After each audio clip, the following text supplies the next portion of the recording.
Well, we finally done it. The last Truffula seed. After 1,000 months, after everything, the good, the bad, the straight up garbage, we finally gone through every single animated Walt Disney movie from 1939 all the way up to 2021. But we're not finished quite yet. We still have this underrated renaissance to go through. Man, oh man, did Disney kill it this decade. After 10 years of forgettable trash and being laughably upstaged by their competitor Pixar, Disney really lifted their brand to new heights. There have been so many critically acclaimed films to grow up with, and while I personally think that most of them are great, there are a few clunkers here and there that definitely got a little too much praise. So to help me finish this extremely fun series I've been doing, I've invited a bunch of critic community members to help me with their ranking. I just want to jump into this because this is easily the video I'm most excited to make. Here we go! Considering how much everyone hates this movie, I'm kind of surprised I put it this low. I mean, it's not like this is even touching the worst Renaissance movie, but I still don't hate it as much as everyone else does. The main reason being, Ralph Breaks the Internet's got some mildly enjoying set pieces that can make it almost good, if you don't think about it too hard.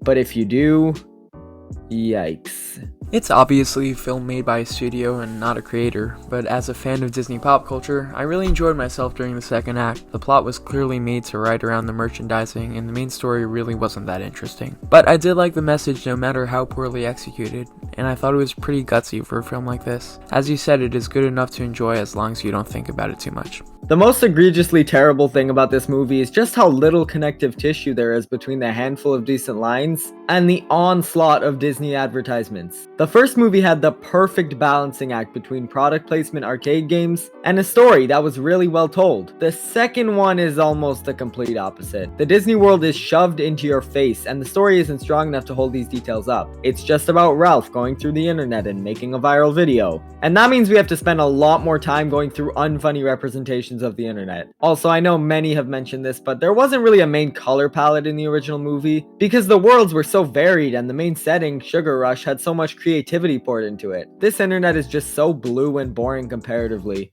The only place that didn't have this problem was the world with Shank in it, but we're not there for very long, and it's still kind of brown. Winnie the Pooh. It sure is a movie. It's fine. Again, like the last iteration of this film, I have very little to talk about. It's a good time killer that can be watched by all ages, and its characters are charming. But I've never felt that sort of Disney magic that a lot of others rave about when watching these two movies. For all intensive purposes, they're the same. Even when I remember a few scenes, I can't even tell which movie those scenes belong to. And it's even more difficult to remember specific details, like who was in that scene and which character said what line. Neither of them are boring, but they're just not memorable. I will say that compared to the first one, which is pretty much just a compilation of mediocre stories, this one has more quaint and sweet moments. But that also means that there's more slapstick to appeal to 2-year-olds, and yeah, you've lost me. I don't know, there's worse movies that you could put in front of your 5-year-old, especially non-Disney properties. The only thing that's notable about this movie is its timing in Disney's catalog. It's like The Rescuers Down Under of the revival era. While there are technically worse movies in both this era and the Renaissance, both films feel so out of place. If you can't tell, no one wanted to talk about this movie with me, which is why there's no collab for this spot and this spot only. And I gotta say, they really didn't miss much. It's fine, moving on.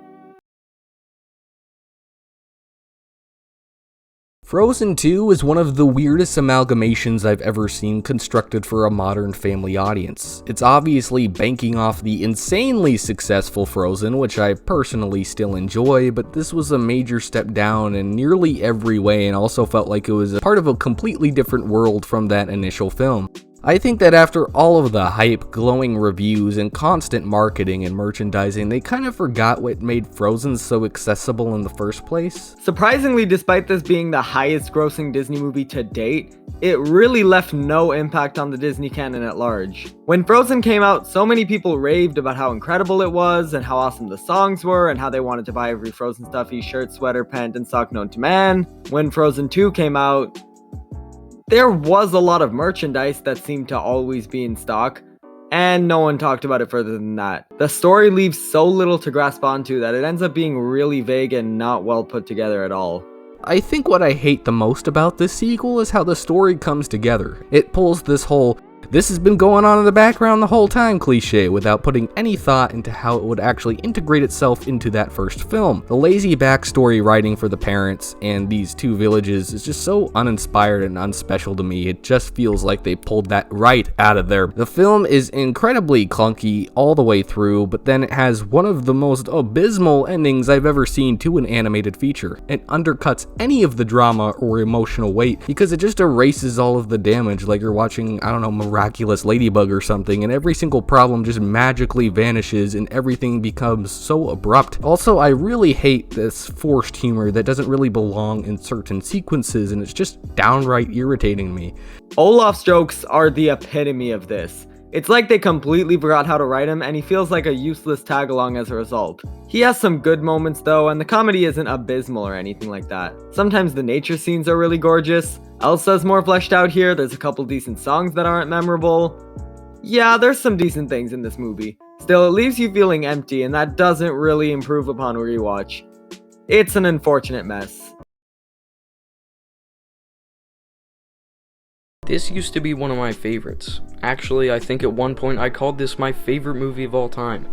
For years, I watched it every time I was stuck in a car, and I always enjoyed it, but this is one of those films where I felt the pain of rewatching a childhood favorite and not liking it nearly as much. Sadly, now I think it's a lazy, generic movie, like so many of the movies on this list. Thank you for the memories, Big Hero 6, but you're actually not that great. I feel like that's what everyone thinks about this. It came out in 2014, and since all of the critic community members are teenagers, we were all super young when this came out. The cool fighting made us instantly fall in love with it, but now, looking at the Marvel catalog, which does way more interesting stuff with superhero origins, it's hard to adore. I'll always have fond memories of this movie, especially in 5th grade, when I watched it in this ginormous outdoor setting, and it's still not the worst superhero movie. The powers are pretty cool, there's a lot of personality in the other 5 heroes, and they're all super memorable, but it is very simple. Death to start the movie, an origin where they're failing to use their powers, and of course, a terrible villain. Callahan is one of the worst Disney villains I've ever seen, which is saying quite a lot. He's set up as a normal professor who seems to care about his students, but when he learns that one of his students died trying to save him, he says, "Was that mistake?" But that's not even what makes him an awful villain. He's motivated by the loss of his daughter, and in the 3rd act he goes through all the effort of building the portals again, but not so that he can try and find his daughter. No, of course not. It's so that he can get revenge on Cray by destroying his building and company. There's nothing about him as a twist villain that works, but even if they set him up as a villain the whole time, his motivations don't work whatsoever. And for me, this villain is what puts this movie over the edge to a film that I don't really like anymore. That's actually a very common theme throughout this movie. As a kid, it seems like Callahan has a cool mask and his reveal is shocking, but when you're older and you understand character motivation and reasoning, he starts to fall apart. As a kid, I liked the monster mascot voiced by TJ Miller. Now that I'm older, he makes me want to eat glass. Sometimes that's how it is with Disney movies, and that's all right, because there's plenty of movies that only get better with time. Personally, I don't hate this movie, but someone in our community does. So rather than trudge on with my opinion, I'm just gonna let Gavin rant for a solid 3 minutes. Have fun, Gavin. Amazing. Another Disney movie that does just about as much as your average Illumination film. Raya and the Last Dragon makes me mad. Not because it's a god-awful movie, not because on every technical aspect it's unbearably awful, but because this movie made me completely lose my faith in Disney when I didn't have much faith in it to begin with. Ralph Breaks the Internet was a disappointment that clearly was meant to make money and fails in every way to the original. Frozen 2 was a lifeless movie that, while having great animation and songs, really didn't seem to understand or care about the characters in the slightest. Then this came out and I was fed up. I was hoping Disney would make a good movie. I wanted to like this movie, I really did, but I was disappointed once again. Until Encanto came out, and then everything was, happy again, but we still gotta talk about this piece of garbage, so let's do that. First, I have to start out with the embarrassing excuse for a Disney character that is Zizu, or however you pronounce it, I don't really know. She is one of my least favorite characters of all time. Yes, I hate her that much. She's one of the most unfunny Disney side characters ever, and she makes me sick. Not a single joke she makes lands, and it all feels so unoriginal at the same time. She doesn't feel like her own character. She's just an every quippy, quirky, fun character in every animated movie ever, except she's so much more annoying. Now, I'm fine with a funny Disney sidekick. However, the jokes have to be original and well thought out, as well as making them bounce off the main characters nicely. The problem with this is in the movie, Raya has no personality at all. She's not interesting or even entertaining to watch, so it's hard to make your sidekick entertaining. Speaking of Raya, yeah, she's not really good either. She's a very boring and bland protagonist, has a solid backstory around her, but whenever we really get to explore her character, they really don't do a good job at doing it at all. It's not really in a compelling way when it pretends to act like it's doing something with a character, when it's hitting themes clearly right on your head, like a rock crushing your skull. This movie fails really to give you any thought or any deep insight into Raya. While we can understand her character, it's never explored thoughtfully or in a compelling way at all. Her character just feels so rushed because we need to introduce all these other characters and we have to keep moving on. And obviously we can't have over 2 hours because no kid's gonna watch that. Now, moving on to the dreadful excuse for a message in this movie, I have to, talk about the way they deal with Raya's character. It has the same amount of subtlety as a rock crushing your skull, as I mentioned earlier. Now, a lot of that has to do with the fact that the themes tie into Raya's arc, but I don't care. I still don't want to talk about it, but I'm gonna talk about it anyways. Now, the whole point of the theme is that Raya doesn't trust people.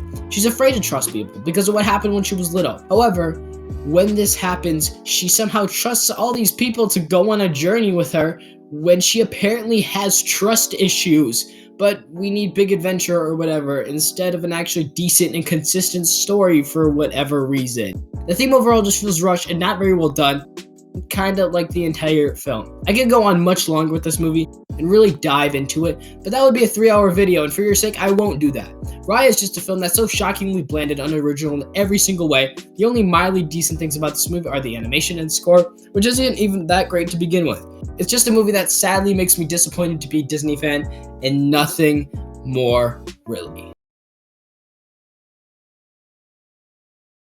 I said in my last video that I don't feel much when I think about Moana. I don't know, maybe it's because I'm over the whole big journey with cute animal sidekick and strong male co-star. And this movie does little to make up for its premise. There's a lot of really strong elements, like the giant crab in the room Tamatoa, or the Kakamorans, or the strong character arc that Moana goes through, but overall, I don't know, it's just never been one that I've given too much thought towards.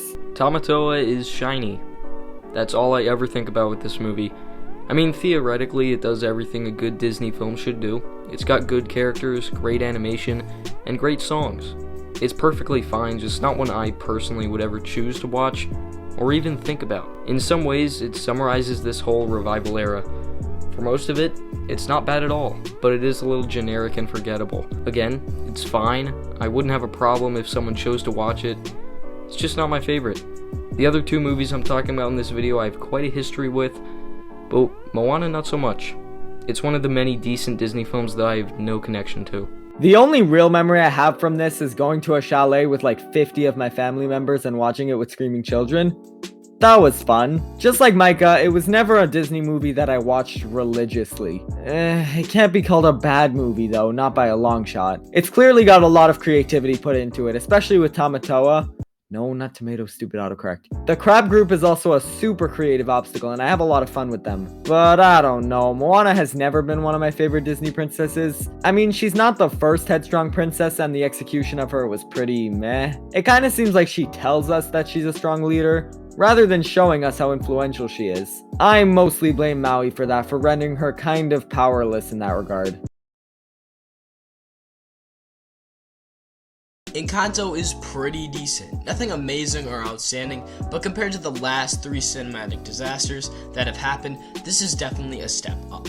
Some of the musical numbers are honestly really good. We Don't Talk About Bruno might be overplayed, but it's definitely a very good song nonetheless. It's a song with lots of creativity and enjoyability. The atmosphere is great, and it's interesting how they're able to incorporate so many different characters into it. I remember loving that song until everyone started playing it. This is one of those movies that I think will become a bit more tolerable over time, just like Frozen. I also feel like we've talked a lot about Frozen in this video, god dang. Anyway, even though Encanto craze is at its peak as I'm writing this, I still find some enjoyment out of watching miscellaneous scenes. The songs aren't that amazing, but the animation is solid, there's a lot of good characters, and the family dynamic in general is great. What I love most about Encanto though is Mirabel. She's one of the most driven protagonists in any Disney movie, but in a better way than Moana. Her very creative problem is shown explicitly many times, and her jealousy is clearly shown early in the movie, even if she tries to keep her bubbly persona on. This culminates in Waiting on a Miracle, which is definitely the most underrated song here. It's in 3/4 because she's literally out of sync with her family. Every other song is in 4/4. This is why you get Lin-Manuel Miranda to write your musical. Surface Pressure is another very good song that shows a unique way of tackling expectations that feels like older Disney movies would do. Another thing I love about this movie is it's quite small scale compared to other Disney movies. It's not a massive blockbuster like Wreck-It Ralph, and honestly, it does a better job at being small than other ones do at being big. However, it's definitely not perfect. It definitely does have some generic elements I don't like, that includes the final song, and such things with the way things play out in the end. But overall, compared to recent Disney movies, it's definitely a step in the right direction.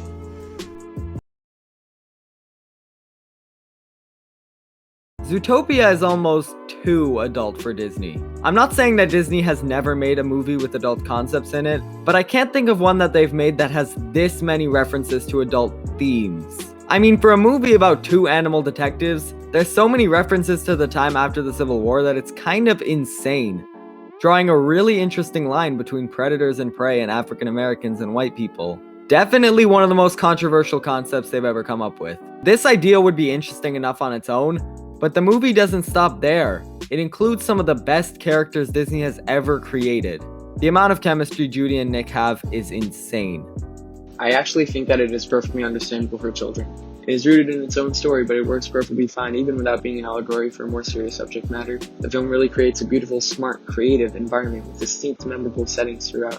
The story rests on a buddy dynamic with Nick and Judy, whose friendship is one of the best in Disney film. As for the other characters besides them, the only outright worst one is the twist villain. I know we're like the millionth people to say this, but Assistant Mayor Bellwether is really dumb. I don't understand the rationale of putting a perfectly good story on break so that we can focus on this extremely rushed climax with a villain that gets about 10 minutes to be evil before she's thwarted. Her plan is kind of creative, I'll give her that, but like, why does this story need a villain? Just pin it on someone and have them be caught. We don't need this long-ass monologue, especially if it's just gonna be over in 10 minutes. Oh well, at least when they catch her, it's a good example of Nick and Judy working together. Because if this movie teaches us anything, it's that Nick and Judy are amazing. It is essentially just a buddy cop mystery with cleverly wrapped messages about diversity and discrimination. The dynamic between Judy and Nick is perfectly entertaining. I love the constant change in location throughout the film, whether it be Tundra Town, Sahara Square, Rainforest. All have their unique style and significance to it. It keeps the pace brisk and the story interesting. Also, as we journey through the film, we learn more and more about Judy and Nick, and not just the plot, all wrapped up into a fun, engaging, and wonderful experience.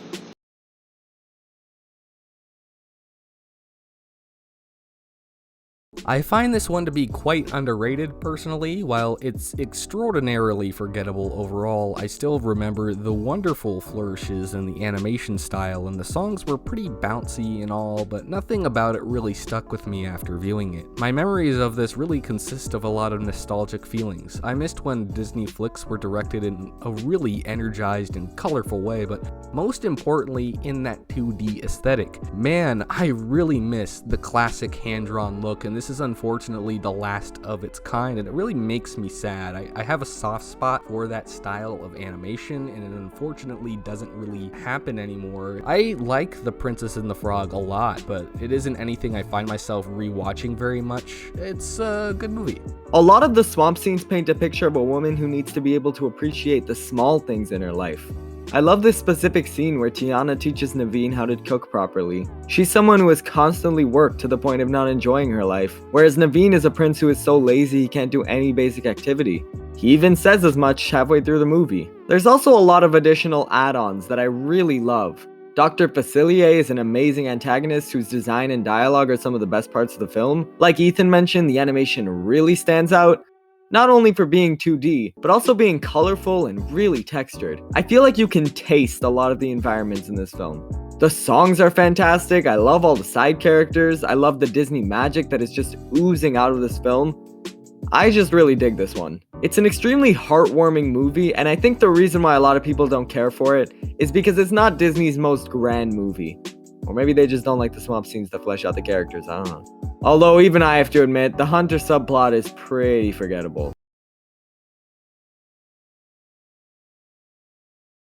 2014 was traumatizing. Let It Go craze was at its peak, and really that's the only reason 2014 was bad, honestly. Literally not even my favorite movie of all time could save this year, because Jesus Christ, this was the most overplayed song ever. Over the years, I pretty much avoided Frozen like the plague just because Let It Go was so relentlessly persistent. And yeah, I'm not gonna sugarcoat things here. When that inevitable piano riff came, I wanted to hide. I had not seen this movie since my sister saw it the 10th time in that faithful 2014 Christmas day. Yes. Literally 10 times. However, when I saw this movie again, I actually started to realize how amazing it is. Yes, like I said, the piano riff spawned awful memories. But other than that, I was shocked at how great this movie is. Every guy our age with a younger sister can relate. Hearing Let It Go still feels like torture to this day. I remember seeing Frozen for the first time and loving it like any 7 or 8 year old would, but once I realized that my sister and cousin were going to be watching and singing the songs constantly, I decided I hated it and never wanted to see it again. Once I even tried to hide in a closet so I wouldn't have to go, and that's basically how it was for the next few years. I denied that I ever liked the movie, and I kind of forgot what watching it was actually like. And like you, rewatching it after all these years made a pretty huge difference. Yes, Hans is still a pretty terrible twist villain. He's actually even worse than I remember. But there are other things about him that are actually much better than I remember. He's a pretty good character before the twist is revealed, and his dialogue is very natural. There's clearly a lot of chemistry between Anna and Kristoff, but I don't know, I think I prefer her and Hans. Of course, on rewatch, these elements get snuffed out, but I still think that's worth mentioning. Elsa is just as bland as I remember, but the songs are way better. For the First Time in Forever is great, and its reprise is even better with some intense lyrics. It's actually my favorite in the entire movie.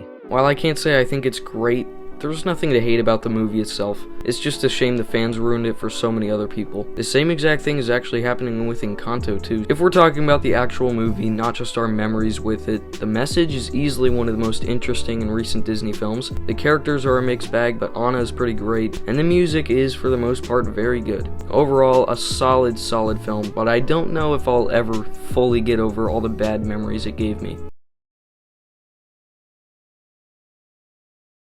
Okay, so I haven't seen this film in a while. However, from what I remember about it, it's a really fun and energetic ride. The world is so vibrant and colorful that it really makes it a place you really want to be in.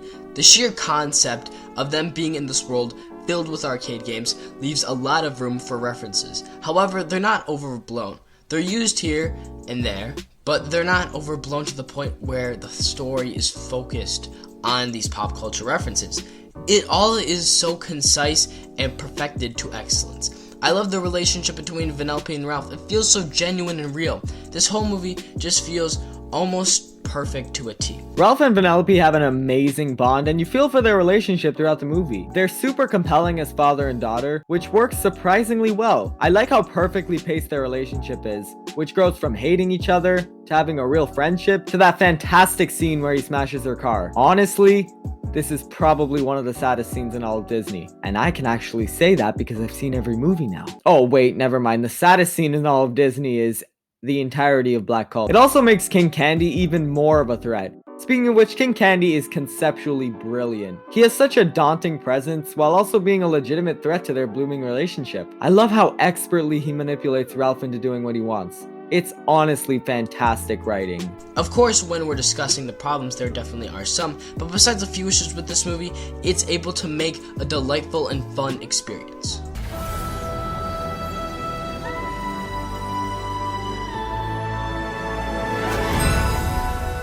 Out of all the Disney animated films, 2 of them have become an all-time favorite.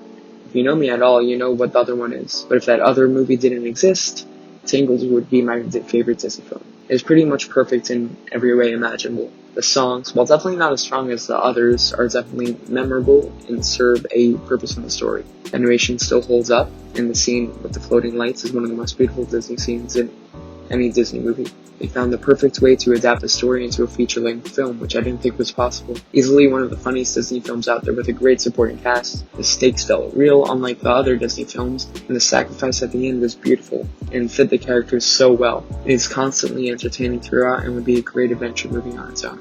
Obviously, Meet the Robinsons isn't even top 10 for me, but Tangled's story always felt more grand. Probably because the main characters go to so many vibrant locations. Seeing her go from her first steps on the ground, to that pub, to the palace, all the way back to the tower where it started, is just the coolest thing to me. If someone somehow ended up at the end of this movie without seeing anything else, I don't even know why you would do that in my hypothetical situation. They would think that we've rewound back to the beginning. Mother Gothel even tries to re-sing Mother Knows Best, the biggest control she had over Rapunzel. But no, she's changed now. It's one of the best character arcs in all of Disney. The only one that I can think of that's better is Simba's from The Lion King, and wouldn't you know, that's literally the crowning jewel of this studio. That's what separates this from other Disney films. Their characters. Not sure if this is controversial, but I think Eugene and Rapunzel are definitely the best leads in any of these Disney movies. Both are strong, independent, affable characters, and instead of needing one another, they built up each other. So much work was put into this film. Every detail is important. The sun recurring throughout the film, Mother Gothel kissing her hair instead of her head, the visual gags, the setup, the payoff. It is one of the most endlessly entertaining animated films I've seen, and it really perfects the Disney princess storytelling formula. It is accessible to anybody. For you, me, and many others, has solidified its place in Disney animation. And with that, we have finally gone through all of the Walt Disney animation movies. We've covered a lot of ground here, and I wanted to give some awards to Disney's most notable works. For the best movie, we obviously have The Lion King, and you know, Tangled is a close second, but I gotta give it to The Lion King. On the opposite end, we have the worst movie, which goes to... I think everyone already knows what it is. I don't even have to say it. Don't worry, Chicken Little isn't far behind. Weirdest movie is definitely Make Mine Music, just because of the puppet scenes. They're weird. Honestly, the entire wartime era could be in this category, other than Melody Time, which I'm still very upset no one's ever heard about. Hellfire is probably the best musical number, no surprise there. Best animation is probably gonna go to Sleeping Beauty, just because of the color grading and the rustic designs. I just love everything about how that movie is made. And just to kick Black Cauldron while it's already down, I'll give the most annoying character award to the Gargoyle. Gross. Also, here's a quick ranking of every era. Last is Wartime, then Bronze Age, then Golden Age, then Post-Renaissance, then Silver Age, then Revival, then Renaissance. My advice, if you want to take something tangible from this video series, recognize that Disney has changed an immense amount in the past 80 years. Still, they have managed to make a decent movie no matter which era, and I have to respect the hell out of them for that.